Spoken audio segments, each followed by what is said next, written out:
क्या आप विश्वास करेंगे? अगर मैं आपसे यह कहूँ कि आपका पोस्टल कोड ही आपकी शारीरिक जैविक बैटरी के डिस्चार्ज होने का सबसे महत्वपूर्ण जिम्मेदार कारक है, तो आपको यह सुनकर कैसा महसूस होगा? और इसकी वजह ना तो बारिश है, ना ठंड और ना ही किसी ऐसी शहर में रहना है जो टावरों या इमारतों से भरा हो। यह एक झूठ की वजह से है जिसे तुमने सच मान लिया है। एक ऐसी सच्चाई की तरह जिसे बदला नहीं जा सकता। देखो, यह सोचना कि तुम्हारी सेहत पूरी तरह से उस बाहरी आसमान और आसपास के माहौल की गुलाम है जिसमें तुम रहते हो, असल में एक बहुत बड़ा झूठ है। सच तो यह है कि तुम्हारी सेहत तुम्हारे अपने हाथों में है और इसमें एक तरह की सामूहिक सम्मोहन जैसी स्थिति है, एक भौगोलिक तानाशाही, जिसने हमें यह यकीन दिला दिया है कि हमारी जैविक स्थिति सचमुच मौसम की किस्मत पर निर्भर करती है। हमें यह सोच बेच दी गई है और लगता है कि हमने बिना कोई सवाल किए इसे स्वीकार भी कर लिया है कि तुम या हम ऐसे ही जीते हैं। चाहे वह मेक्सिको सिटी की धुंधली फिजा हो, लंदन की बारिश हो या ओस्लो का भारी आसमान। और इसलिए ऐसा मान लिया गया है कि तुम स्वाभाविक रूप से थकान के लिए अभिशप्त हो। लगातार थकान, सूजन और एक तरह की जीवित रहने की न्यूनतम ऊर्जा। हमें यह यकीन दिला दिया गया है कि जोशपूर्ण स्वास्थ्य लगभग एक विशेष भौगोलिक विलासिता है, सिर्फ उन्हीं के लिए जो समुद्र के किनारे या ग्रामीण इलाकों में भरपूर धूप वाली जगहों पर रहने का खर्च उठा सकते हैं, जहां अच्छी हरियाली हो। लेकिन कड़वी सच्चाई तो यह है कि वे इस मामले में पूरी तरह से गलत साबित होते हैं। और आज मैं तुम्हें यह साबित करने जा रहा हूं कि क्यों, भौतिकी के नियमों के साथ। देखो, तुम्हारा शरीर कोई निष्क्रिय थर्मामीटर नहीं है जो वातावरण के साथ ऊपर नीचे होता है। यह एक मशीन है। यह एक अत्यंत सटीक तापीय और विद्युत मशीन है जिसे खास तौर पर भौतिकी के सार्वभौमिक क्वांटम नियमों का पालन करने के लिए डिजाइन किया गया है, न कि स्थानीय मौसम के नियमों का। यह पहली बात है जिसे तुम्हें समझना और अपने दिमाग में बैठा लेना चाहिए। भूगोल असल में क्या है? यह एक इंजीनियरिंग की चुनौती है, न कि तुम्हारी जीवन शक्ति के लिए कोई मौत की सजा। तुम्हारी ऊर्जा के लिए आज हम दरवाजे खोलेंगे, उस तानाशाही को तोड़ेंगे और मैं तुम्हें आमंत्रित करता हूं कि मेरे साथ चलो।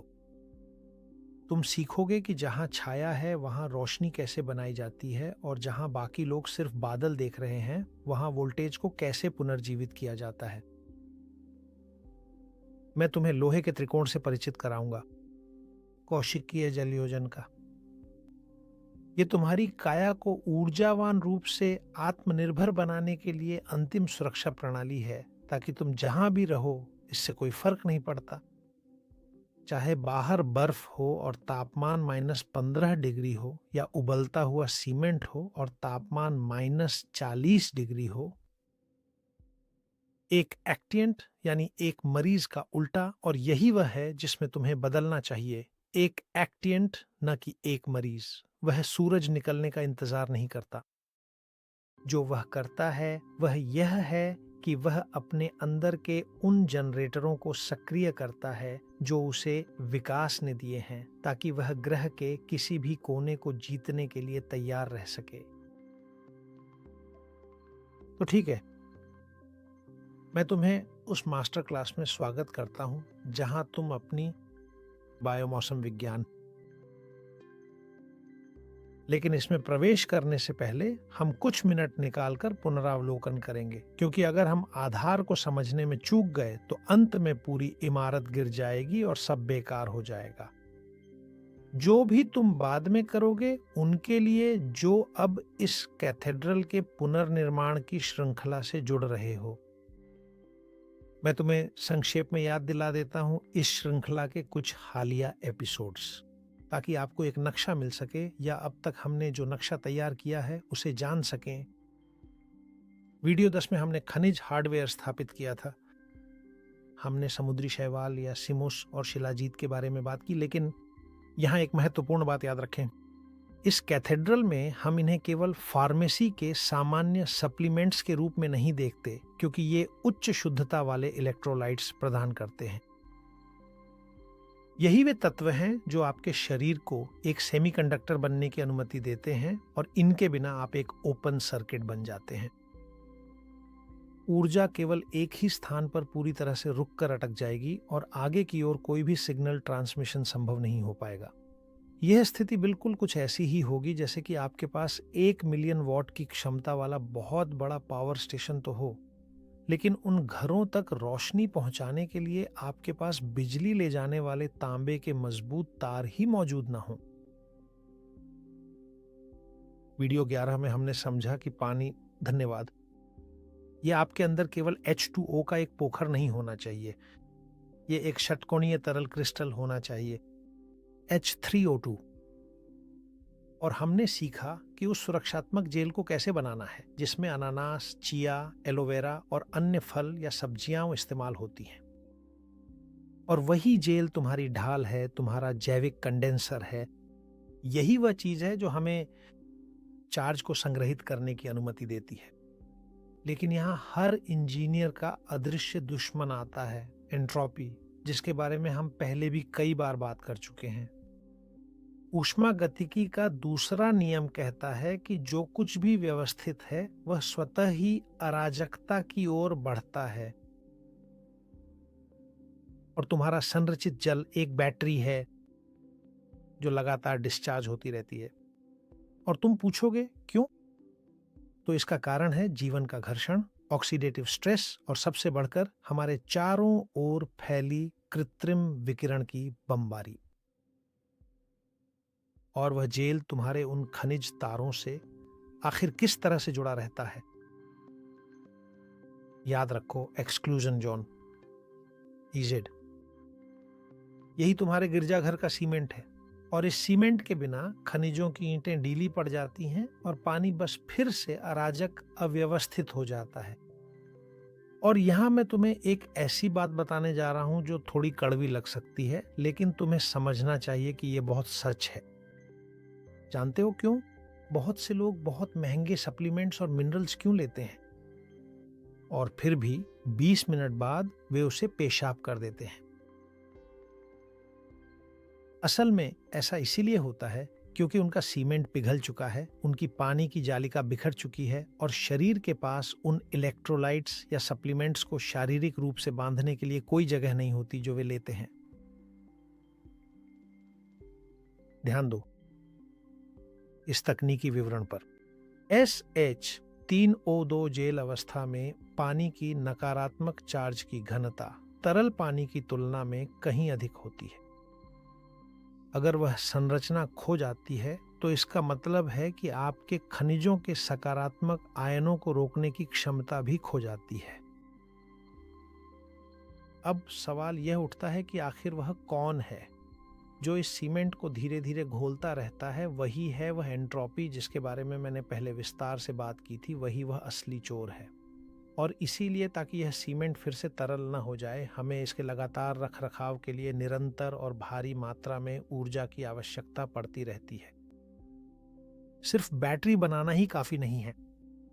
महत्वपूर्ण बात, जैसा कि आप सामान्य जीवन में अच्छी तरह जानते हैं, वह यह है उसे दबाव में रखने में सक्षम होना। और इसी बारे में हम इस वीडियो में बात करने वाले हैं, क्योंकि हम उन 3 मोटरों को सक्रिय करने जा रहे हैं जो जैविक स्प्रिंग को संपीड़ित रखती हैं। और वे हैं दबाव, पृथ्वी और प्रकाश। लेकिन जैसा कि होना ही है, चलिए एक एक कदम करके आगे बढ़ते हैं। मैं सबसे पहले आपसे पीजोइलेक्ट्रिक दबाव के बारे में बात करूंगा। आप शायद जानते होंगे कि यह कैसे काम करता है। एक किचन लाइटर उन लाइटरों में से जो क्लिक करते हैं, एक तेज और सूखा क्लिक, और जब आप बटन दबाते हैं तो एक छोटा हथौड़ा क्वार्ट्ज के क्रिस्टल को मारता है। और जो यांत्रिक दबाव वहां बनता है वह क्रिस्टल को विकृत कर देता है। और एक भौतिक नियम के अनुसार यह विकृति तुरंत एक विद्युत चिंगारी उत्पन्न करती है जो चूल्हे को जलाती है। तो इसे ही पीजो कहा जाता है। यह बिजली है और यह सचमुच यांत्रिक ऊर्जा को शुद्ध बिजली में बदलना है, और यह ठीक वही है जो तुम्हारा शरीर भी करता है। यानी तुम भी ऐसे ही किचन लाइटर की तरह हो। तुम्हारा शरीर एक विशाल लाइटर है जो कभी खत्म नहीं होता। तुम्हारी फैशिया, वह सफेद और चमकदार ऊतक जो तुम्हारे हर मांसपेशी, अंग और नस को घेरता है, वह सिर्फ कोई भराव या आवरण नहीं है। नहीं नहीं, ये कोलेजन की एक त्रिआयामी मैट्रिक्स है जो एक लिक्विड क्रिस्टल सेमीकंडक्टर की तरह व्यवहार करती है। हर बार जब तुम हिलते हो, हर बार जब तुम खींचते हो, हर बार जब चलने पर अपने ऊतकों पर दबाव डालते हो, तो असल में तुम अपने आंतरिक लाइटर को क्लिक कर रहे होते हो। तुम लगातार इलेक्ट्रॉनों का प्रवाह उत्पन्न कर रहे हो। लेकिन देखो, जो भी तुम हरकत करते हो उसे सिर्फ कैलोरी जलाने के लिए मत देखो, क्योंकि यह असलियत को बहुत ही सरलीकृत नजरिए से देखना है। तुम्हारी हरकत असल में तुम्हारी फैशिया के क्रिस्टल में वोल्टेज उत्पन्न करने के लिए होती है। और यहीं पर ज्यादातर लोग गलती कर बैठते हैं, क्योंकि वे सोचते हैं कि चलना सिर्फ शरीर को एक जगह से दूसरी जगह ले जाना है, जबकि असल में तुम अपनी खुद की आंतरिक ब्रॉडबैंड नेटवर्क को मैनेज कर रहे होते हो। जैसा कि मैंने पहले तुम्हें बताया था, फैशिया की परतों के अंदर का पानी स्वतंत्र या खुला हुआ नहीं होता है। किसी भी तरह से यह संगठित होता है, और इसे हम ग्रोथ्स तंत्र कहते हैं। इसे समझाने के लिए इसे ऐसे कल्पना करो जैसे ये प्रोटॉनों के लिए हाई स्पीड टनल्स हों, और तुम्हारी हरकत से उत्पन्न होने वाले पाइजो इलेक्ट्रिक क्लिक की वजह से ऊर्जा को तुम्हारे शरीर में भारीपन से तैरना नहीं पड़ता, बल्कि वह एक अणु से दूसरे अणु तक लगभग प्रकाश की गति से छलांग लगा लेती है। और यहाँ एक आसान सी व्याख्या है ताकि तुम इसे आसानी से समझ सको। इसीलिए जब तुम सड़क पर चलते हुए ठोकर खाते हो तो तुम प्रतिक्रिया देने में सक्षम होते हो, इससे पहले कि तुम्हारा दिमाग उसे प्रोसेस भी कर पाए। और ये कोई जादू नहीं है, ये बस तुम्हारी जैविक फाइबर ऑप्टिक है जो पूरी क्षमता से काम कर रही है। लेकिन जाहिर है इस नेटवर्क की दक्षता वास्तव में तुम्हारे वातावरण से प्रभावित होती है, यानी यह इस बात पर निर्भर करती है कि तुम कहाँ हो। अगर तुम्हें धूप में चलने का सौभाग्य मिला है तो तुम आदर्श स्थिति में हो। तुम सूरज के फोटोनों को एक असली क्वांटम लुब्रिकेंट की तरह सोचो, और जब तुम्हारी हरकत इलेक्ट्रॉन उत्पन्न करती है तो सूरज की रोशनी जो करता है वह यह है कि वह सीधे तुम्हारे जल नेटवर्क के भीतर उसे व्यवस्थित करने का जिम्मा लेता है। यह सबसे उत्तम स्थिति है, यह पूर्ण संतुलन है। तुम चार्ज बनाते हो और सूरज व्यवस्था लाता है। संक्षेप में कहें तो यह अधिकतम दक्षता है, बिना किसी अतिरिक्त प्रयास के। यह आदर्श स्थिति है, लेकिन जाहिर है कि हम सभी ऐसी परिस्थितियों में नहीं रहते। अगर तुम किसी ठंडी जगह पर हो, अगर तुम किसी ठंडी बादलों वाली और बिना धूप वाली जगह पर रहते हो तो क्या होता है? तो वहीं पर यह सर्वाइवल हैक और इस वीडियो का उद्देश्य आता है, जिसे वैसे भी आप में से कई लोगों ने मुझसे मांगा था। तो ठीक है, बाहरी फोटोनों का समर्थन न होने पर अब तुम्हें खुद अपना सूरज बनना होगा। हाँ, तुम्हें ही। और देखना, तुम हैरान रह जाओगे, क्योंकि जब तुम गहराई से मांसपेशियों का व्यायाम करते हो और वह भी ठंड में, तो असल में तुम अपने शरीर के भीतर भारी मात्रा में आंतरिक इंफ्रारेड विकिरण उत्पन्न कर रहे होते हो। तुम अपनी पानी की संरचना अपने माइटोकॉन्ड्रिया के केंद्र से बाहर की ओर कर रहे हो। ठंड और व्यायाम का मेल एक बेहद सख्त गुरु है, क्योंकि यह तुम्हें मजबूर करता है कि तुम अपना वोल्टेज बढ़ाओ ताकि तुम्हारी मशीनरी जम न जाए। लेकिन जाहिर है हमेशा तुम्हारा मन नहीं करता, और न ही तुम इसे कभी भी कर सकते हो। और मेरा मतलब उन घंटों से है जब तुम कंप्यूटर के सामने, टेलीविजन के सामने शतरंज खेलते हुए या किताब पढ़ते हुए कुर्सी पर फंसे रहते हो। क्या होता है? तो यहाँ तुम्हारी फैशिया चिपक जाती है, कठोर हो जाती है और निर्जलित हो जाती है। और वह पानी जो संरचित और व्यवस्थित था वह फिर से तरल और अराजक हो जाता है। निश्चित रूप से तुम्हें वह मानसिक धुंध की अनुभूति याद होगी जब तुम लंबे समय तक बैठे रहने के बाद उठते हो और वह थकान नहीं होती बल्कि वह प्रवाह की कमी होती है। सिर्फ तुम्हारा नेटवर्क डाउन हो गया है। इसे ध्यान से सुनो क्योंकि यह बहुत जरूरी है। ध्यान दो, अगर तुम मुझे देख रहे हो और सोचते हो कि यह वोल्टेज वाली बात तुम्हारे लिए नहीं है क्योंकि तुम्हारी उम्र बहुत ज्यादा है या क्योंकि तुम्हारी गतिशीलता सीमित है, तो तुम पूरी तरह गलत हो। तुम्हारी इंजीनियरिंग बिल्कुल वैसी ही है। तुम्हें अपना लाइटर चलाने के लिए एथलीट होने की जरूरत नहीं है। एक बुजुर्ग व्यक्ति के लिए केवल नियंत्रित तरीके से सीधे खड़े होना, अपने दोनों हाथों को ऊपर छत की ओर फैलाना या फिर बस अपने हाथों की धीरे धीरे मालिश करना ही काफी होता है। शरीर पर थोड़ा सा दबाव डालने मात्र से ही वह पीजोइलेक्ट्रिक क्लिक उत्पन्न हो जाता है। इसे ध्यान में रखो। यहां तक कि अगर तुम बैठे हो तो केवल तनाव पैदा करने से और पैरों की मांसपेशियों को आराम देना या टखनों को हल्का घुमाना जब तुम बैठे हो, तो यह एक सटीक घड़ी को चाबी देने जैसा है। हिलने डुलने की तीव्रता मायने नहीं रखती। तुम्हें ओलंपिक चैंपियन बनने की जरूरत नहीं है। जो मायने रखता है वह दबाव की मंशा है। और तुम्हारी फैशिया के लिए वही छोटा सा इशारा, यह वह जरूरी रख रखाव है जिससे तुम्हारी कोशिकाओं का पानी ठहरा न रहे और तुम्हारा मन साफ सुथरा बना रहे। तुम्हारा मंदिर, चाहे तुम मानो या नहीं, उम्र के कारण नहीं बल्कि इस्तेमाल न होने के कारण बंद हो जाता है। इसलिए उस चिंगारी को जीवित रखो, भले ही सिर्फ हल्के फुल्के आंदोलनों से ही क्यों ना हो, क्योंकि तुम इसके नतीजे देखोगे। इसके अलावा तुम्हारा जन्म सिद्ध अधिकार है कि तुम अपनी ऊर्जा को ऊंचा बनाए रखो। और इसीलिए जैसा कि तुम देख रहे हो, मैं तुमसे ये नहीं कह रहा कि जिम जाओ, न ही हफ्ते में 3 दिन, न ही हर आधे घंटे में, और न ही ऐसी कोई बात। मैं तुमसे जो चाहता हूं वह यह है कि तुम एक प्रिवेंटिव मेंटेनेंस करो जिसमें 2 मिनट के माइक्रो स्ट्रेचिंग, कुछ हल्के उछाल या कुछ ट्विस्टिंग शामिल हो।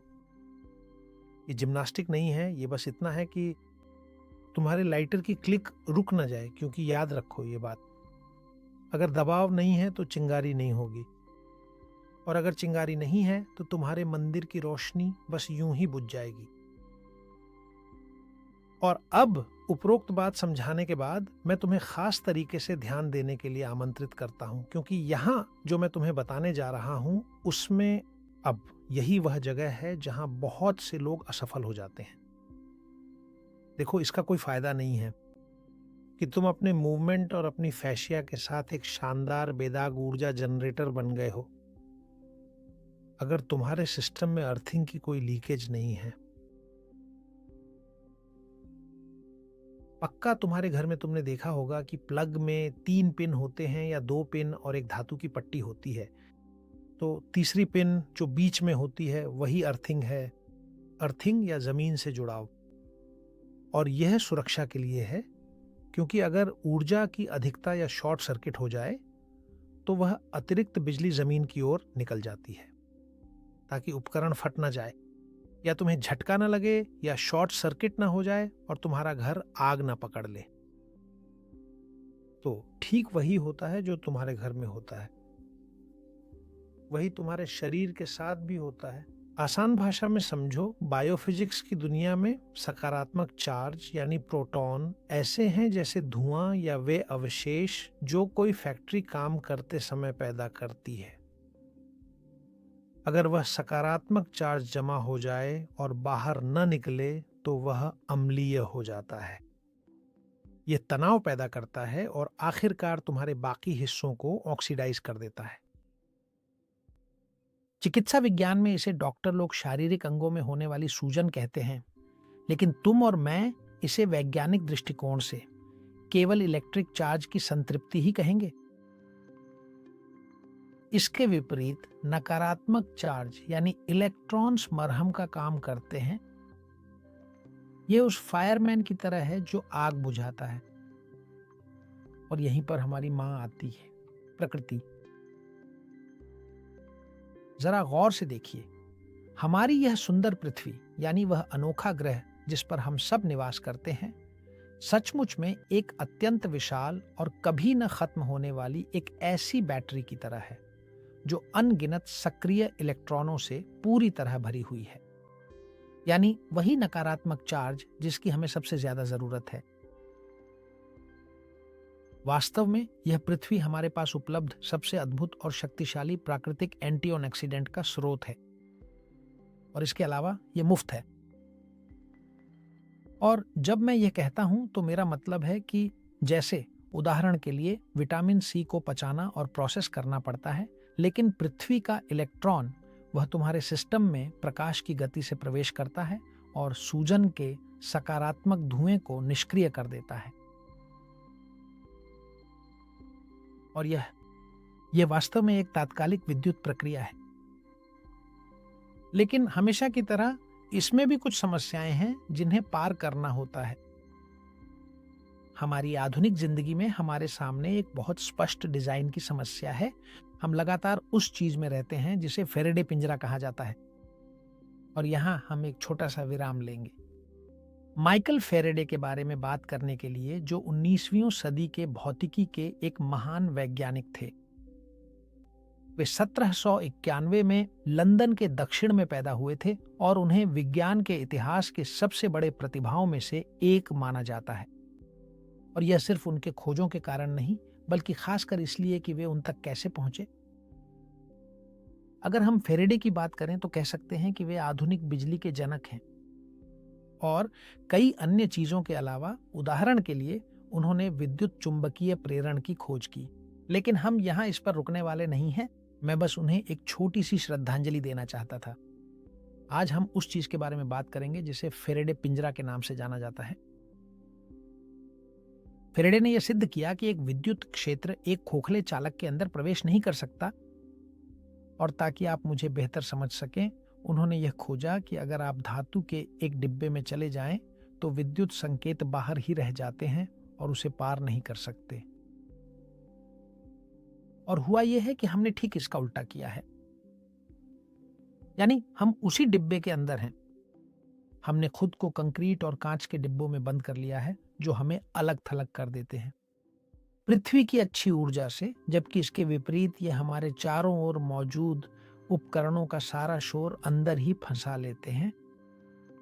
और मैं तुम्हें एक बहुत ही सीधा और बहुत ही साधारण उदाहरण देने जा रहा हूं। तुम्हारे रबर के तले वाले जूते एकदम सही इंसुलेटर हैं। वे तुम्हें जमीन से, धरती से अलग कर देते हैं, जैसे तुम कोई प्लास्टिक से ढंका हुआ तार हो। और इसी दौरान तुम राउटर, स्क्रीन, तारों और बिजली के टावरों से घिरे रहते हो, जो वह सब कुछ उत्सर्जित करते हैं जिसे हम स्थैतिक तनाव कहते हैं। सोचो कि ये ऐसे हैं जैसे हजारों छोटी छोटी सकारात्मक चार्ज वाली गेंदें हों जो लगातार तुम्हारे शरीर से टकरा रही हैं।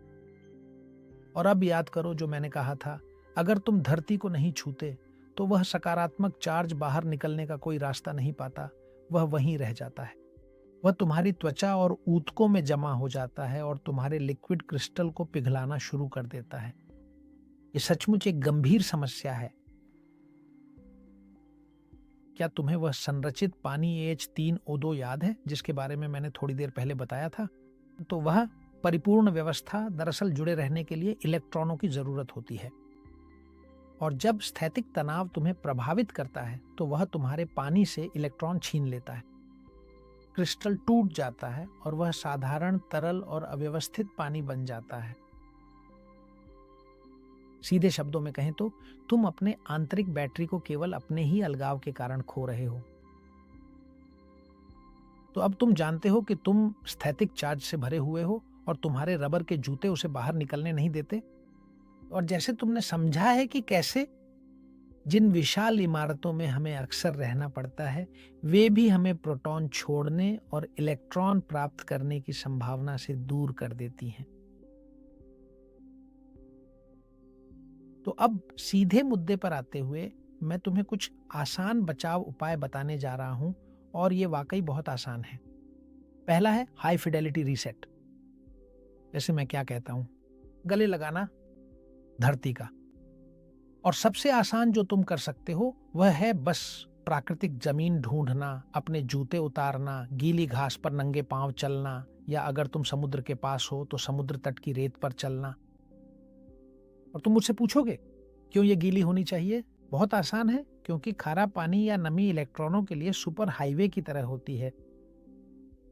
महज 10 मिनट में कुछ ऐसा जादुई घटित होता है जिसे इंजीनियरिंग में हम टीम वर्क, समविभवता कहते हैं। आपका वोल्टेज पृथ्वी के वोल्टेज के बराबर है, और ऐसा लगता है जैसा कि मैं कह रहा था, ग्रह आपको एक बिजली का आलिंगन देता है जो सूजन के सभी धुएं को दूर कर देता है और आपकी कोशिकीय जल बैटरी को रिचार्ज कर देता है। दूसरा, अपार्टमेंट में पानी का रिसाव है, जो नल की समस्या को ठीक करने का एक तरीका है। और आप कहेंगे, अरे जोश मारिया, मैं शहर के बीचों बीच 12वीं मंजिल पर रहता हूं और न तो मेरे पास समुद्र तट है और न ही बगीचा। तो चिंता मत करो, क्योंकि आमतौर पर तुम्हारे घर में एक सुरक्षा नेटवर्क होता है। एक तरफ तो तांबे की पाइपें होती हैं, हीटिंग की या फिर खुद नल की धातु की फिटिंग होती है। हाँ बिल्कुल, ये तभी काम करता है जब प्लम्बिंग की पुरानी फिटिंग हो और वे इमारत की जमीन से फिजिकली जुड़ी हों। क्योंकि अगर नल लोहे की पाइपों से जुड़ा है और रेडिएटर भी धातु का है, तो कुछ मिनटों के लिए उन्हें छूना आपकी स्थैतिक बिजली को डिस्चार्ज करने में मदद करेगा।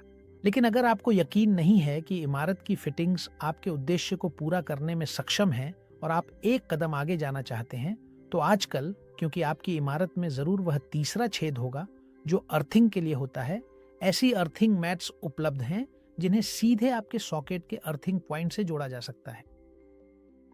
और ये सचमुच एक तार को खिड़की से बाहर निकालने जैसा है, ताकि आपका शरीर इलेक्ट्रिकली सांस ले सके। और मेरी बात ध्यान से सुनिए, मैं आपको यह सलाह देता हूं बहुत ही जोरदार तरीके से, क्योंकि ध्यान रखें कि अगर आप उस स्थैतिक ऊर्जा को डिस्चार्ज नहीं करते तो आपकी कैथेड्रल का सीमेंट कभी जम नहीं पाएगा। आप एक ऐसी संरचना पर निर्माण करने की कोशिश कर रहे होंगे जो बस ऐंठन के कारण कांपती रहती है। तो अब हमारे पास गति की ऊर्जा है। लाइटर वाले उदाहरण को याद कीजिए जो आपको बताया गया था, और हमारे पास अर्थिंग है ताकि सिस्टम जल ना जाए।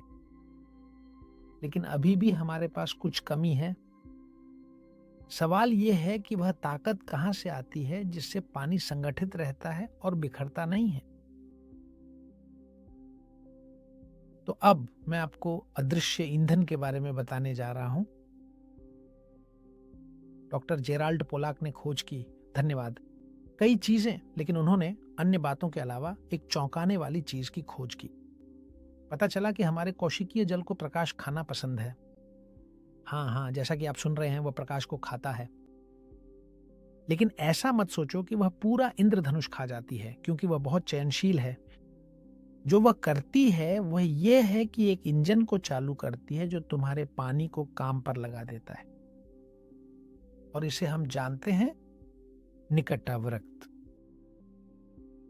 निश्चित रूप से तुम इसे जानते हो या इसके बारे में सुना होगा, लेकिन ये क्या है? अगर तुमने इसके बारे में नहीं सुना है तो मैं तुम्हें एक उदाहरण देता हूं। यकीनन तुम कभी ना कभी किसी चिमनी या लकड़ी की भट्टी के सामने बैठे होंगे। तो जब तुम वहां होते हो तो एक ऐसी गर्मी महसूस करते हो जो सिर्फ तुम्हारी त्वचा को नहीं छूती, बल्कि ऐसा लगता है जैसे तुम्हारी हड्डियों तक को अंदर से गर्म कर देती है। बस वही, बिल्कुल वही निकट अवरक्त है। ये सिर्फ हल्की गर्मी नहीं है, इसमें एक बहुत खास कंपन छुपा होता है। और वह कंपन, ताकि तुम समझ सको, एक अदृश्य मेट्रोनोम की लय की तरह है। देखो, एक आसान उदाहरण देने के लिए तुम अपने शरीर के पानी के अणुओं को ऐसे सोचो जैसे वे एक चौराहे पर खड़े लोगों का समूह हों। हर कोई अपनी मर्जी से इधर उधर घूम रहा है, एक दूसरे से टकरा रहा है, कुछ आगे बढ़ रहे हैं, कुछ पीछे जा रहे हैं, और सब कुछ बिना किसी स्पष्ट क्रम के। यही है कंपन। साधारण पानी यानी अव्यवस्थित पानी। लेकिन अचानक एक संगीत बजने लगता है जिसमें एक बहुत स्पष्ट लय होती है, एक ड्रम जो एक सटीक आवृत्ति पर कंपन करता है। और फिर क्या होता है? तो होता यह है कि लोग लगभग बिना जाने ड्रम की ताल के साथ साथ कदम मिलाने लगते हैं। वे एक दूसरे के साथ तालमेल बिठाने लगते हैं। निकट अवरक्त वही ड्रम है जब वह रोशनी तुम्हारे शरीर में प्रवेश करती है, क्योंकि हाँ, अवरक्त प्रकाश तुम्हारी त्वचा और मांसपेशियों को ऐसे पार कर जाता है जैसे वे कांच की बनी हो, और यह पानी के अणुओं को बस कंपन करने के लिए प्रेरित करता है, वह भी अनुनाद में। और देखो, इंजीनियरिंग में अनुनाद एक बेहद शक्तिशाली चीज है। यही वह चीज है जो एक सोप्रानो गायिका को अपनी आवाज से कांच का गिलास तोड़ने की अनुमति देती है। और वह यह अपनी फेफड़ों की ताकत से नहीं करती, बल्कि इसीलिए करती है क्योंकि वह उस सटीक कंपन को खोजने में सक्षम रही है जिससे कांच के अणु एक साथ हिलने लगते हैं, जब तक कि कुछ नया नहीं हो जाता। ये तो तुम्हें शायद पता भी नहीं था। तो ठीक है, तुम्हारे शरीर में वह इंफ्रारेड संगीत पानी के अणुओं को टकराने से रोक देता है और वे एक दूसरे से जुड़ने लगते हैं, जैसे वे एक दूसरे का हाथ पकड़ रहे हों, जब तक कि वे उस तरल क्रिस्टल की षटकोणीय संरचना नहीं बना लेते जिसके बारे में हमने इतनी बार बात की है। देखो इंफ्रारेड का महत्व कितना है। और उस कंपन के बिना चाहे तुम कितनी भी हलचल कर लो और कितनी भी जमीन छू लो, तुम्हारे अणुओं के लिए उन्हें वह ऑर्केस्ट्रा निर्देशक ही नहीं मिला था जो उन्हें बताए कि कैसे बैठकर काम करना है। इंफ्रारेड ये करता क्या है? ये तुम्हारी संरचित पानी की परत को चौड़ा कर देता है, और जितना ज्यादा रिद्म या जितना ज्यादा इंफ्रारेड मिलता है, उतनी ही ज्यादा अणुएं इस नृत्य में शामिल हो जाती हैं और वह सुरक्षा कवच उतना ही बड़ा हो जाता है जो तुम्हारी कोशिकाओं को घेरता है। ये बिल्कुल कुछ इस तरह से है जैसे तुम अपनी इस जैविक बैटरी को केवल मात्र इस कंपन को अपने अंदर से प्रवाहित होने देने के माध्यम से ही पूरी तरह से रिचार्ज कर रहे होते हो। और देखो, इस सब में सबसे खूबसूरत बात यह है कि तुम्हें गणितीय सूत्र समझने की जरूरत नहीं है, क्योंकि तुम खुद इसे स्वाभाविक रूप से महसूस करते हो और तुम्हारा शरीर भी ये जानता है। इसीलिए जब तुम्हें शाम की धूप लगती है या तुम अंगारों के सामने बैठते हो या कुछ समय सोना में बिताते हो, तो क्या तुम वह गहरी शांति महसूस करते हो? लेकिन बात सिर्फ ये नहीं है कि तुम गर्म हो रहे हो, बल्कि तुम्हारा ऑपरेटिंग सिस्टम अभी अभी अपनी फ्रीक्वेंसी, अपनी ट्यूनिंग पा गया है और तुम्हारे सारे हिस्से आखिरकार एक साथ कंपन कर रहे हैं, व्यवस्थित हो रहे हैं। और जब वे व्यवस्थित होते हैं तो कुछ अद्भुत होता है। वह पानी का क्रिस्टल फैलता है और बाहर की ओर सब कुछ निकालना शुरू कर देता है जो वहां नहीं होना चाहिए। टॉक्सिन्स, भारी धातुएं, कचरा, सेलुलर। सोचो ये कितना महत्वपूर्ण है। यह ऐसा है जैसे पानी जब वह यह शानदार पोशाक पहनता है तो बस उन मेहमानों को कमरे से बाहर निकाल देता है जिन्हें वह देखता है कि वे गंदे और बुरी तरह से कपड़े पहने हुए आए हैं। तो देखो, इसके साथ ही मैंने तुम्हें 3 रास्ते बता दिए हैं जो, जैसा कि तुम समझ सकते हो, किसी भी जगह और किसी भी मौसम में काम आते हैं। अगर आप ऐसी जगह रहते हैं जहां सूरज नहीं निकलता तो हार मत मानिए, क्योंकि रेड लाइट पैनल या इंफ्रारेड सोना आपकी जीवन बीमा है। और ये एक कृत्रिम सूरज की तरह है जो आपके पानी को आदेश देता है कि वह खुद को संगठित करे जब आसमान में बादल छाए हों। इस कंपन वाले धक्के के बिना आपका वोल्टेज गिर जाता है और बीमारी के लिए दरवाजा खुला रह जाता है। दूसरा, सुबह की खिड़की। अगर आपको सूरज निकलते देखने का सौभाग्य मिले तो उसके स्वागत के लिए बाहर जाएं। सुबह की रोशनी प्रकृति का एक उपहार है, क्योंकि देखिए इसमें बहुत अधिक इंफ्रारेड होता है जो व्यवस्था बनाता है और लगभग कुछ भी नहीं होता है। अल्ट्रावायलेट जो जलाता है उसमें बहुत कम होता है। और यही वह समय है जब आप अपनी बैटरी को प्रीचार्ज कर सकते हैं। और अंत में आपके पास वह रास्ता बचता है जिसे आप हर जगह इस्तेमाल कर सकते हैं, जिसे मैं कहता हूं चिमनी का रहस्य। मैं तो लगभग कहूंगा कि यह एक प्राचीन रहस्य है, और यह कोई संयोग नहीं है कि जब हम आग की लपटों को देखते हैं तो वे हमें सम्मोहित कर देती हैं, क्योंकि जो हम कर रहे हैं वह है लंबी तरंग दैर्ध्य वाले इंफ्रारेड की एक विशाल मात्रा को प्राप्त करना, जो एक ऐसी ऊर्जा है जो गहराई तक प्रवेश करती है और आपके मस्तिष्क के पानी तक को संरचित करती है। यह ऊर्जा के साथ सबसे शुद्ध संबंध है जिसने हमें इंसान बनाया। तो ठीक है, इस बिंदु तक पहुंचने के बाद मुझे उम्मीद है कि आपने समझ लिया होगा, और वह भी एक बार में, क्योंकि आपने देखा कि ये कितना आसान है। अब आप न तो थर्मामीटर के शिकार हैं, न अपने शहर की नमी के, और न ही उस पोस्टल कोड की धूप की कमी के जहां आप रहते हैं। दबाव, धरती और प्रकाश के नियमों को समझकर और लागू करके आप अब केवल एक निष्क्रिय दर्शक नहीं रहे। बाहर से किसी के ठीक करने का इंतजार करने के बजाय अब आप अपनी खुद की जीव विज्ञान के मुख्य इंजीनियर बन गए हैं। जैसा कि इवान इलिच ने कहा था, आपने अपनी स्वायत्तता वापस पा ली है। आपने ये सीखा है कि आपकी हरकतें पाइजो इलेक्ट्रिसिटी के जरिए इलेक्ट्रॉनों का निर्माण करती हैं, कि धरती आपकी करंट सप्लाई है जो सूजन पैदा करने वाले शोर को साफ करती है, और कि इंफ्रारेड व ऑर्केस्ट्रा निर्देशक है जो आपकी अणुओं की अव्यवस्था में व्यवस्था लाता है। कैथेड्रल बाहर से पूरी तरह बन चुकी है। इसकी वास्तुकला काफी मजबूत है, यह बेहद टिकाऊ है, और सबसे बढ़कर यह संप्रभु और स्वतंत्र है। आपने बनाया है एक ऐसा किला जो -70 मिलीवोल्ट से -90 मिलीवोल्ट तक का वोल्टेज संभाल सकता है। और मैं चाहता हूं कि आप समझें कि इसका क्या मतलब है, क्योंकि अब आपके पास एक ऐसी संरचना है जो कभी ढहती नहीं है। चाहे बाहर बर्फीला तूफान गरज रहा हो या धूप में डामर जल रहा हो। लेकिन ध्यान दें, सुने, क्योंकि यहीं पर अधिकांश लोग रुक जाते हैं और यहीं हम निर्णायक कदम उठाने वाले हैं।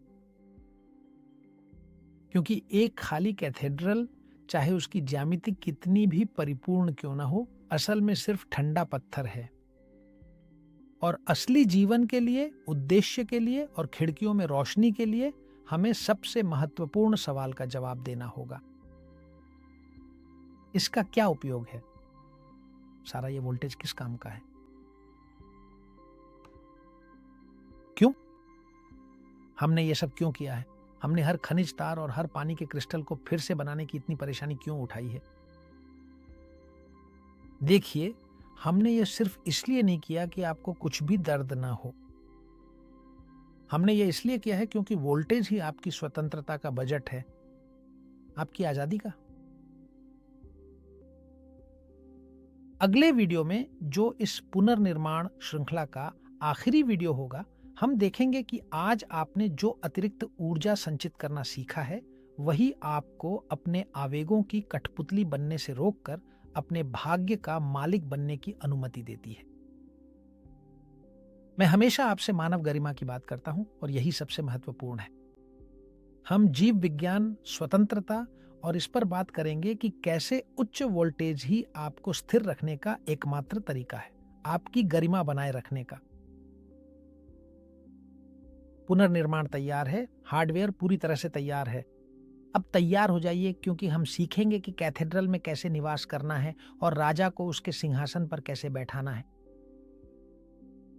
बाहर के मौसम के बदलने का इंतजार मत करो, यहां अंदर अपना वोल्टेज खुद बदलो। अगर यह यात्रा आयरन ट्रायंगल से होकर गुजरे तो क्या होगा? धन्यवाद।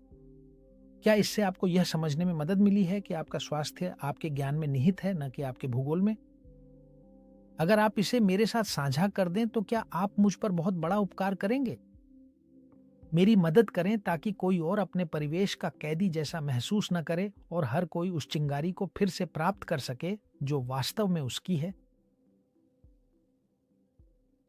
तुम जानते हो मैं तुम्हें हमेशा क्या कहता हूं। आगे, हमेशा आगे बढ़ते रहिए, और मैं आपकी टिप्पणियां पढ़ूंगा।